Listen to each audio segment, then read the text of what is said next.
നമ്മുടെ ഇന്നത്തെ വീഡിയോയിൽ ലാൽബാഗിൽ വന്നു ബാംഗ്ലൂർ അവിടുത്തെ ഒറ്റ ഒരു ട്രീ തന്നെ കാണിക്കും കേട്ടോ. White silk cotton tree. ഇത് 200 വർഷം പഴക്കമുണ്ടെന്ന് പറഞ്ഞേ. ഇത് ഇവിടെ എഴുതി വെച്ചിട്ടുണ്ട്. ഇതിൻ്റെ ഫുള്ളായിട്ട് കാണിക്കാൻ കേട്ടോ. ഇതിപ്പോൾ നമ്മളൊരു ഇൻട്രോ തന്നത് മാത്രം.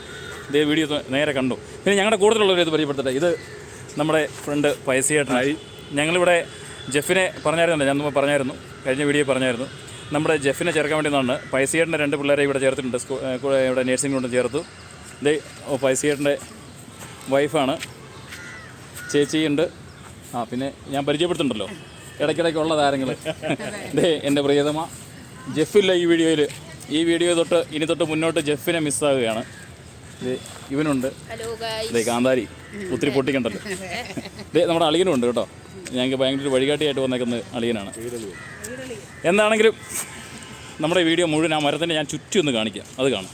ഈ വമ്പൻ മരത്തിന് വൈറ്റ് സിൽക്ക് കോട്ടൺ ട്രീ എന്നാണ് പറയുന്നത്. ഇതിൻ്റെ വേരുകൾ ഇങ്ങ് കിടക്കുന്ന കണ്ടോ, എന്നാ രസമാണ്.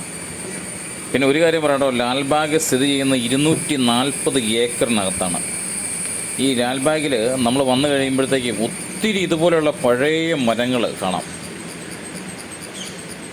അത് 1960 ഹൈദരലി ആയിരുന്നു. അന്നത്തെ രാജാവായിരുന്ന ഹൈദരലി ആയിരുന്നു ഇത് തുടങ്ങി വെച്ചത്.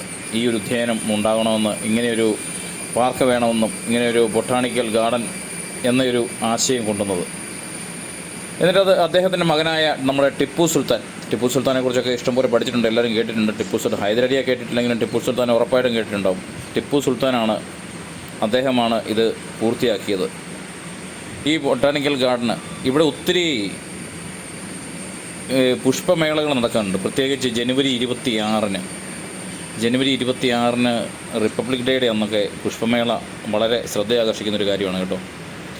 ഇതിൻ്റെ വേര്, ഇത് ചുറ്റി വേരാണ്. ഈ മരം ഭയങ്കര വലിയ മരമാണ് കേട്ടോ.